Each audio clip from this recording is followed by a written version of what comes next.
Olá! O centro de São Paulo tem alguns lugares que preservam a história da cidade. E nessa primeira reportagem nós vamos mostrar um desses locais. É o quadro Minha Cidade pelo Avesso. Confere aí! Em Madrid, todos conhecem o restaurante mais antigo do mundo, o Sobrinho de Botín, que desde 1725 funciona no centro da cidade. Para quem vai à cidade do Porto, em Portugal, é difícil evitar uma visita à livraria Lelo e Irmão, uma das mais antigas do país, fundada em 1869. Lugares assim merecem ser preservados, não só porque têm o charme de outras épocas, mas porque contam uma parte da história dessas cidades. São Paulo não é muito antiga, mas também tem lugares que preservam a identidade dos paulistanos e que resistem bravamente à tendência de atropelar a memória com novas construções.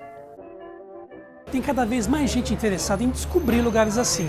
É o seu caso? Então vem comigo, porque a gente vai visitar um dos mais antigos empórios da cidade de São Paulo. Pode entrar! Essa é a Casa Godinho. Ela foi fundada em 1888, na Praça da Sé, mas desde 1923 está aqui, na Rua Líbero Badaró, bem no centrão da cidade. Ela preserva o clima das antigas mercearias, prateleiras de madeira, atendimento no balcão à moda antiga e uma mistura inebriante de queijos, azeites, vinhos, entre outras coisas. Ele foi o primeiro estabelecimento comercial de São Paulo a ser reconhecido como patrimônio cultural imaterial da cidade. Mas que importância um lugar como esse tem para o município? Para descobrir, eu acompanhei o lançamento do livro Casa Godinho, um lugar de memória na cidade de São Paulo, realizado no próprio local. A autora do livro é a Sílvia, doutora em Educação, Arte e História da Cultura pela Universidade Presbiteriana Mackenzie. Para ela, o ambiente resguarda as lembranças de um período importante da história paulistana. A Casa Godinho, ela abre as portas num período de grande transformação urbana da cidade. É um período da influência francesa, o que a gente chama de período de Belle Époque, né? Belle Époque paulistana. Ela abre essas portas e ela caminha junto com a história da cidade de São Paulo. Ela cresce nesse período junto com a história da cidade. Na época em que a Casa Godinho foi aberta, era difícil encontrar produtos de qualidade ou importados em São Paulo. Era preciso buscar empórios especializados, lugares que eram frequentados pela elite da cidade, ou por imigrantes em busca de produtos do seu país de origem. Os tempos mudaram. Os supermercados quase eliminaram a cultura dos pequenos mercados. Mas a Casa Godinho resistiu a todas essas mudanças e hoje é comandada por Miguel, cujos pais eram clientes dos antigos donos. E um dos sócios aqui, amigos que me conheciam desde pequeno, perguntaram para o meu pai, onde é que anda o Miguel? Aí ele falou, olha, ele está parado, ele acabou de vender o restaurante que ele tinha. E aí ele perguntou para o meu pai, será que ele não quer ser sócio da Casa Godinho? Em um supermercado, o atendimento é sempre impessoal. Você entra, compra e sai. Mas aqui é diferente. Você pode ser atendido pelo próprio dono, que sabe dos seus gostos. Você acaba se sentindo acolhido. Lugares assim estão ficando raros. É por isso que, após tantos anos, muitos clientes continuam fiéis. A gente percebe o carinho com que eles vêm aqui. Eles vêm aqui, muitos nem compram, nem gastam dinheiro. Eu falo assim, eu só vim aqui para matar saudade, para relembrar da minha infância. Eu me lembro que eu vim aqui quando eu era pequenininha, com meu pai. Tinha uma senhora que me dava uma bolachinha toda vez que eu vim aqui. Então, eu só quero matar saudade. Eu falo, você está em casa, fica à vontade.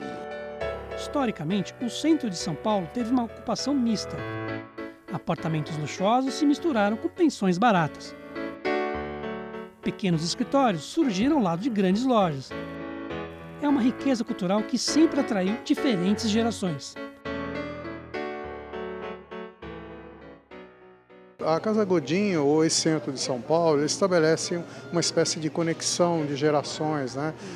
Meu pai, italiano, imigrante, participou desses mesmos locais, desses mesmos ambientes. Pedro acabou contribuindo com o livro, que serviu para resgatar uma história que corria o risco de ser perdida. José, bisneto do fundador, ficou bem feliz em presenciar esse resgate. A gente acabava vendo na mídia em geral, muita informação errada, né? De fundação, de inauguração. Eu acho que a Silvia veio resgatar e trazer alguns números mais reais aí à história da casa, né? Os clientes continuam vindo aqui, atrás do bacalhau, dos produtos importados e da empadinha, que é considerada a melhor de São Paulo, que é boa mesmo. Mas eu acho que existe outra razão para essa fidelidade. Os donos daqui mudaram, mas a casa continua como um negócio familiar. Quem frequenta se sente em casa, porque Miguel cuida com carinho do local e dos clientes, junto com a sua esposa. Você tem que ter muito cuidado ao lidar com o teu cliente. Você tem que ter muita atenção com ele, né? Para ter uma ideia, eu chego para trabalhar aqui todos os dias às 4h30 da manhã. Eu sinto falta de lugares assim em São Paulo, que fazem você se sentir bem acolhido. Para mim, é em lugares assim que se descobre a verdadeira cara de uma cidade. E é isso que Silvia está tentando preservar.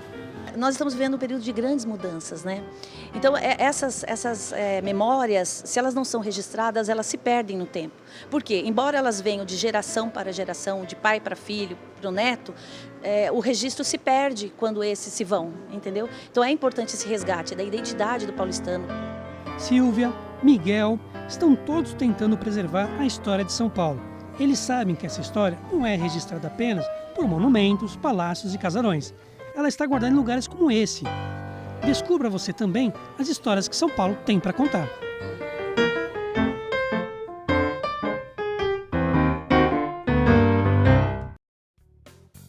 O Prêmio Jabuti nasceu na década de 50 e continua como o maior prêmio literário do país. Eu fui acompanhar a última edição e a gente traz agora os premiados. Veja só. Um momento para reunir aqueles que dedicaram muitos dias e noites para presentear o público com obras de ficção e não ficção, o Prêmio Jabuti, maior consagração para os escritores brasileiros. O Jabuti dá prêmio para capa, projeto gráfico, livro de medicina, livro de fotografia, que é um prêmio de toda a cadeia produtiva do livro, não é só da literatura.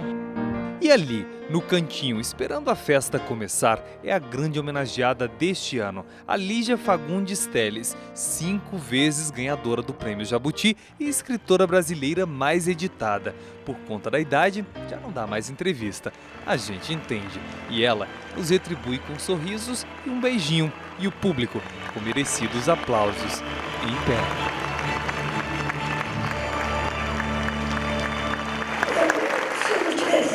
Quebrado a perna num acidente doméstico, eu sairia agora dançando com todos esses jovens que estão aqui. Eu sairia dançando. Muito obrigada.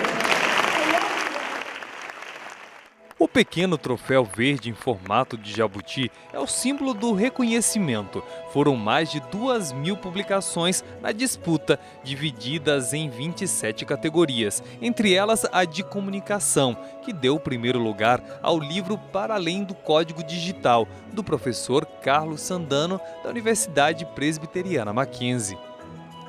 Eu proponho pensar a imparcialidade, é um dos valores que eu discuto no livro, a parcialidade não como ausência de ideologias, mas como o quê? Como articulação do maior número possível de visões diferentes, de ideologias diferentes, de juízos de valor diferentes. Pensar o que serve fazer jornalismo hoje em dia? Em um mundo com excesso de informações. Primeiro é uma emoção enorme, né? Você está aqui nesse palco recebendo esse jabutizinho, essa estátua, né? Te alavanca a carreira, né? Então a ideia é fazer com que eles se tornem conhecidos, mais conhecidos aqui. Eu já estava muito contente, muito mesmo, estar entre os finalistas. Eu já me sentia muito honrado de poder fazer parte dessa festa. Quando veio o primeiro lugar, evidentemente a satisfação foi muito maior. O evento aconteceu no auditório projetado pelo Niemeyer, no Parque Ibirapuera, na capital paulista. Entre as novidades da edição 2016, há 2 novos prêmios, um para a publicação escolhida pelos leitores e outra para as livrarias que dão destaque aos livros ganhadores do Jabuti. Os leitores puderam entrar no site da Amazon e votar nos seus autores ou nos seus livros preferidos. Essa é a grande novidade. O Jabuti pode ser um indutor dessa nossa missão de formar mais leitores no Brasil. Para que então os livros premiados incentivem a leitura, porque essa é uma das grandes necessidades do país, é que haja mais leitores, que os leitores sejam melhores leitores.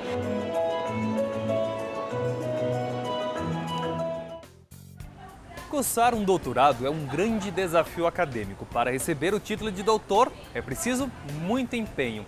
E recentemente a Universidade Presbiteriana Mackenzie realizou uma cerimônia. Olha só.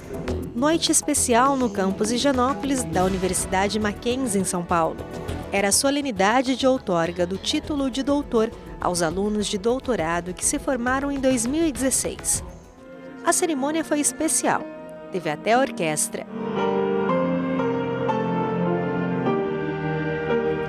O paraninfo foi o Cláudio Lembo, ex-governador do estado de São Paulo e professor do curso de Direito.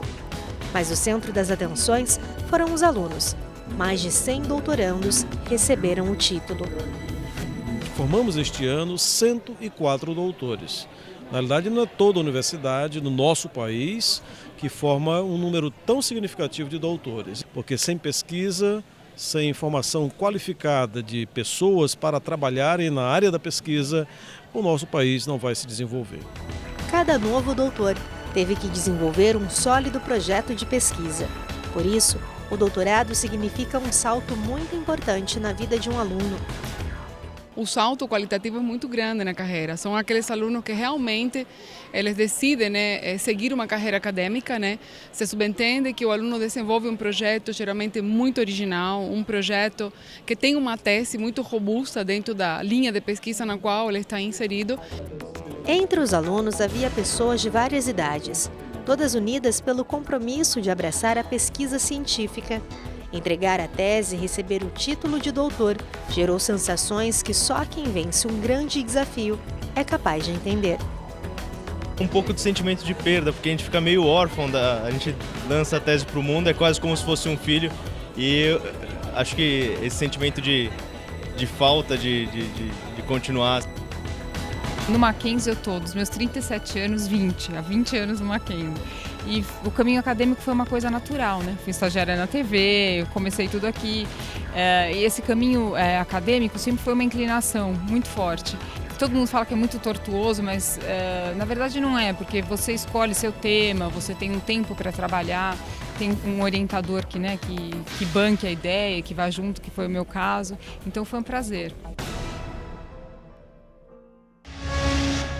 O Mackenzie Movimento fica por aqui, mas nós temos encontros marcados todos os sábados às 11h45 na Band ou então todos os dias na TV Mackenzie, que você pode ficar ligado na programação completa nesse endereço que aparece aqui na sua tela. E se você é da turma dos conectados, pode também baixar o aplicativo da TV Mackenzie, que é leve e é gratuito. Lá são 24 horas de programação com documentários, programas sobre ciências, carreiras, curiosidades. Ele está disponível para Android e também para o iOS. Ou se preferir, para acessar as nossas redes sociais. O endereço está aqui, ó. Eu vejo vocês lá. Até mais!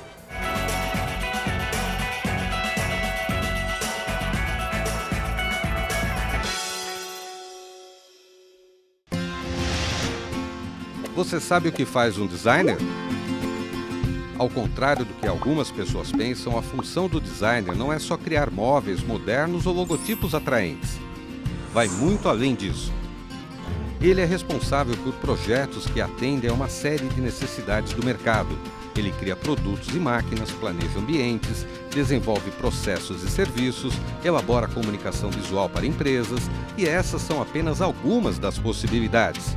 Porque o designer é o grande responsável por criar soluções criativas e viáveis. Por isso, ele é fundamental em muitas empresas. A Universidade Mackenzie oferece um curso na área. Aqui você vai conhecer ferramentas, materiais e processos de design, fundamentos de matemática e física e princípios de empreendedorismo, entre outros assuntos. Além de participar ativamente de oficinas e da elaboração de projetos. Design é a carreira ideal para quem gosta de inovação e de unir técnica à criatividade. Mackenzie, formando gente que vai mudar o mundo.